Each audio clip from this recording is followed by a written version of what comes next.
Hey, asswipe, where'd you get that Sansucci amplifier? I got it at Stereos and stuff, jag-off, and it only cost me $9.99. $9.99? What a deal! For the amplifier and the tuner?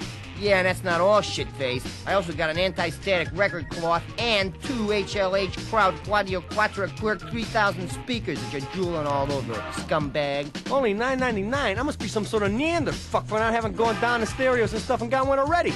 I gotta borrow some money. God, I got my head on my ass sometimes. If you've got your head up your ass about stereos, come to Stereos and Such, located at the Bergen Shopping Mall. Come on, goddammit! Excuse me, but this is ridiculous. We've been putting out, now put up. Put up or shut up. We're going off the air if you don't do it. I mean, you're only hurting yourself.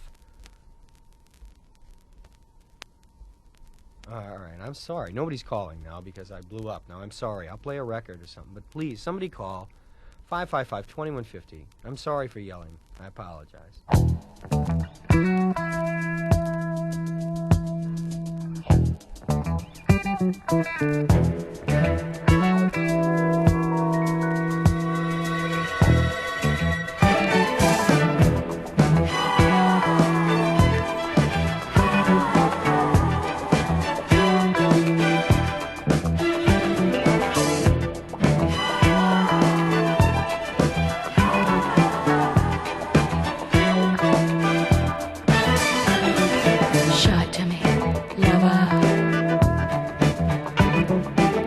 To me, lover. Slip it to me, lover. Whip it to me, lover. Put it to me, lover. Sock it to me, lover. Screw it to me, lover. Do it to me, lover. Wham it to me, lover. Jam it to me, lover. Ram it to me, lover. Slam it to me. Oh, baby.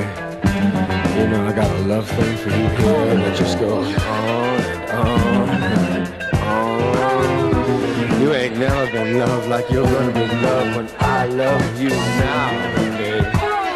I'm gonna take you further than you've ever been, girl. There's no end to my love machine. This rocket ship of mine is gonna take you to the moon, gonna show you the stars. Oh! Great. Great for you, maybe. What about me, Mr. Rocket Ship? What about you? You are beautiful, that's what you are. Take me to the moon, take you to the stars. Don't you think you have some unfinished business, fruit? I'm hungry. I'm gonna go fix myself a double-decker sandwich, finish an entire bag of potato chips, and drink a couple of beers. Do you want anything? Do I want anything? Yeah, I want something.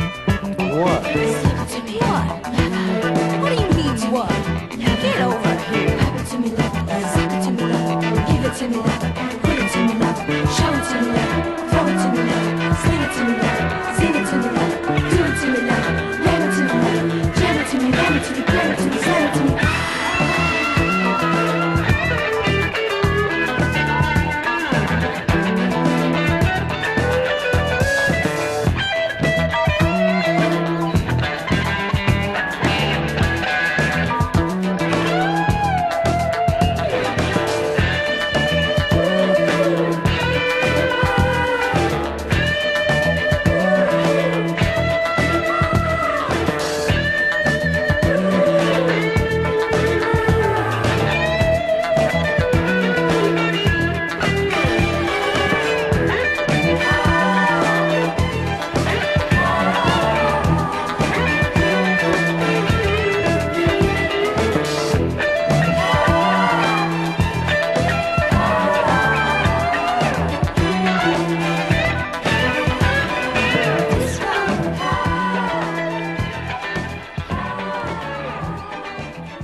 We're going to do something now that I know you like, that we do every day. We're going to take a walk in our neighborhood.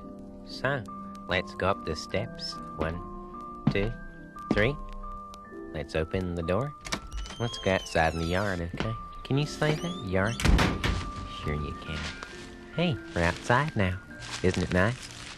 There's a little doggy asleep in the shade over there. His name is Kalijah. Hey, Robert. He's cute, isn't he? Can you say that? Cute? Robert, can I talk to you for just a minute? It's our friend Mr. Heyman from across the way. He has the house right next to ours. He's going to be coming over here in a minute to talk to us. Yeah, I just want to have a word with you, Robert. Hi, Mr. Heyman. How are you? How you doing? I'm doing pretty good. It's a beautiful day in the neighborhood, isn't it? Yeah, it's pretty good, except I Sure. got something on my mind. Well, anything you'd like to say, you can say to me. Well, my son Timmy, he's been spending a lot of time at your Timmy's house. special kid. Yeah, I well, like frankly, him. I don't like him spending so much time over at your house. all Timmy right? has to feed my fish. That's his special Well, job. he's not going to feed him anymore because I told him not to go over to your house anymore, and I'd appreciate it if you'd stay away from him. You understand what I'm talking about? I thought you might have liked the lederhosen that I made for him. No, I didn't like it. I thought it was an unusual gift for an adult man to give a child. I lined them with silk so they wouldn't chafe him in the summer. Yeah, listen, and I was going to put a zipper in, but I thought the buttons would be good What I'm for talking his about fingers, you know. is you and the children in the neighborhood. I think you spend an inordinate amount of time with kids, you know? You don't I seem like to have any children. adult friends. You don't seem to Oh, have a sure I job do. of any kind. You don't go to work. You just hang around feeding the fish and walking around the neighborhood. Do you do anything for a Sure. living, Fred? I like to get up in the morning and like to put my feet in a wading pool and turn on the hose and wash them, you know. Sure. How do you... That's a special feeling, you know. You make money off of this, Fred? What are what are you driving at? Well, the thing I'm wondering about is Al Morton, you know Al, Sure I on do. the street, and his... He's a policeman, isn't he? He sure is, and his son Skip... Sure, he's a sergeant. He has 3 stripes. His I like son him. Skipper says you touched him last Tuesday, all right? Touched him. Yeah, you know what I'm talking about? Can you say deja vu? Can you say molest? Can you say that? Molest? You know Sure. what that means? Sure. Yeah, you know what we're talking about then, huh? Sure I do. All right. Okay, I got a petition here. 18 names. Parents in the neighborhood like you out of the neighborhood. You know what I'm talking about? Sure. I want you out. Do you understand? Because we don't like you. Well, I don't like your face. I don't like the way you comb your hair. I don't like those shoes. You know what I mean? Well, I like it here. I don't like that sweater. You know, I noticed you buttoned your sweater. Sure I did. Well, Fred, you forgot to tie your shoes. My shoes? What do you mean? Oh, gee, that hurts, you know. Oh, ouch. Oh, whoops, there goes my loafer. Oh, bloody nose.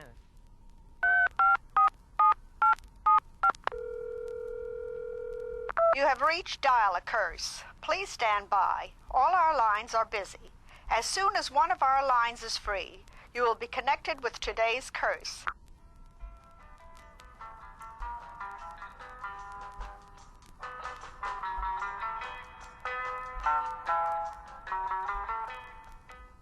Thank you for waiting.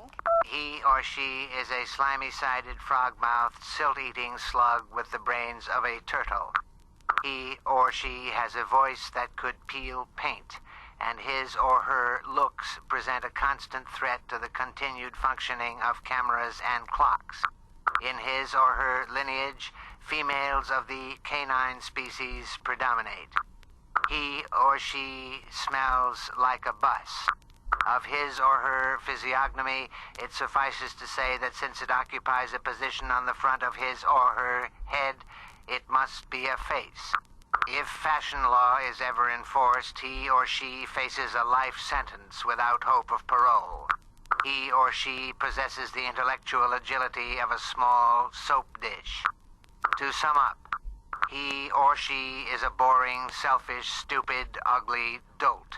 He or she is repulsive, revolting, repugnant, vile, base, crass, foul, oafish, and crude. This has been today's curse, presented as a public service by the United Council of Cursors. Thank you for calling, you pathetic, cringing little milksop.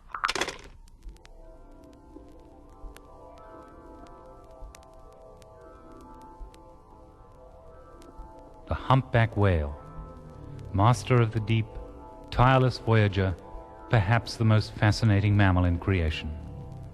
Tests have shown the humpback to possess an intelligence almost human in its range and complexity. Humpbacks can communicate with one another, express pain and pleasure, and experience emotion.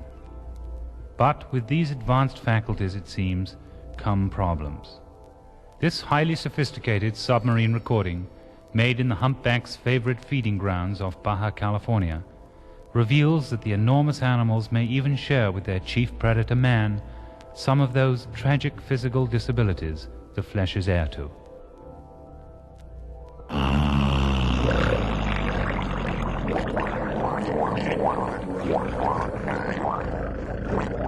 The humpback whales cannot help themselves. Only you can help them. Please send a contribution to Save the Whales Before They Blast Themselves into Extinction. Box 101, Grand Central Station, New York. This has been a message from your Terminal Flatulence Association. Real torture, you know. Listen to somebody pleading for money. I make a fool of myself. Begging for money when I got more going for me than a lot of you. And you won't give me $2, you know. I got that much money. I'll match all the money pledged in the next hour. I'm getting some money when I'm 25. So if you really want to hurt me and torture me, call up right now and pledge $150, and I'll write out the check. And it won't hurt that bad because I got it. But it would hurt me enough so you get your money's worth. Ladies and gentlemen, 15 years ago, a man arrived here in Los Angeles from the East claiming to be 2,000 years old. Since then, he has undergone a battery of tests at both the Menninger and Mayo clinics. Hold the Mayo. Tests which have established his claim to the satisfaction of our nation's leading geriatric specialists. He is seated, perhaps I should say, lounging with me here at poolside at the Beverly Hills Hotel. By the pool. Sir, I wonder, sir. My suntan lotion. Excuse me. Yes, hello there, hello. Hello, how do you Sir. do? How are you? How's your face? Yes. How's your clothes? How's your tie? Just fine, Yes, sir. good. And yourself. Oh, the usual, peppy, zippy, tippy top, rolling along, you sing a song, talking to the girls, and jump. Oh, sir. Sir. My chest, I can't. My God, this man is dying. Someone get a doctor. Ladies and gentlemen, this is your captain speaking. We hope you're enjoying Eastern's Flight 37 nonstop from New York to Miami Beach. We're right on schedule. However, we do expect a little turbulence up ahead, so we advise you to keep your seatbelts fastened. And just in case you should experience some discomfort, I'm going to turn you over at this time to our fine group of cabin attendants. Girls? Ladies and gentlemen, you will find located in the seat pocket directly in front of you an air sickness bag. In the event of sickness brought on by air turbulence, simply open the bag, place your mouth directly over the opening, and vomit, like so. Then seal the bag and push the overhead button to summon a cabin attendant for disposal. If there is anything else we can do to make your flight more pleasant, please don't hesitate. Don't move, lady. This is a gun in your back. Okay, everybody, sit down. This is a hijack. All right, nobody move and nobody gets hurt. This plane is not going to Miami Beach. The hell you say? I got a ticket here, says Miami Beach non-stop. My Uncle Sol is waiting for me at the airport. He's an old man, 82. What's going to happen to him? The same thing is going to happen to you. You don't shut up. Oh, listen to him, Mr. Big Shot with the gun. Terrorist, schmeres. I got a cheesecake here that needs refrigeration. It's gonna spoil your schmuck. We're supposed to get a meal and a movie. You're gonna take over the plane. You better give us what we paid for. You get your meal. It better be special diet. That's right. Yes, and don't forget for me salt-free. I paid $2 for the earphones. I better say funny lady. Hey, you! Sit down! You wanna shoot shit in your head? Out of the way! Excuse me, Mr. Hijack. Could I bother you for a little club soda for my Jaime? I want Pepsi! All right, Jaime, sit down. But, Mom! I said sit down, Jaime. No, I don't want club soda! I want Pepsi! Sit down, Jaime! Excuse me, we don't have Pepsi, but would a Coke be all right? I want Pepsi! Take the Coke, Jaime! No, I want Pepsi! I want Pepsi! I want Pepsi! I want Pepsi! Pepsi! Stop it! I told you, man! Sit down, the three of you, and don't cause such a commotion. Why don't you mind your own business? Why don't you keep that little bastard quiet, huh? And everybody sit down or I'm going to start shooting! More threats, more antagonism! Have we suffered enough? In Egypt, in Germany, no place to call our home. And now, no meal and no movie. Never again! Never again! Never again! Never Okay, I'm warning you! again! Enough! Never again! I'm going to Never shoot! again! Never I'm going to again! shoot! I'm going to do it! Again! Never again!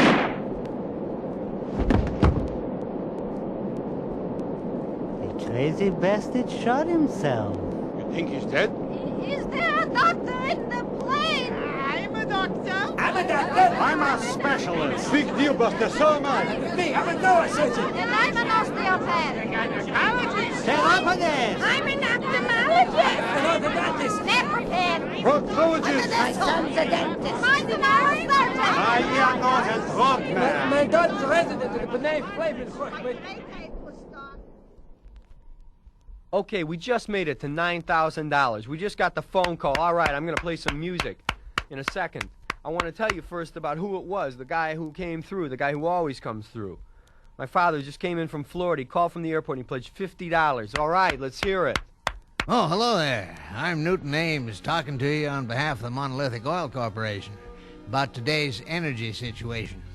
You know, if we all just sacrifice a little, we can pull together to beat the current problems of not enough energy.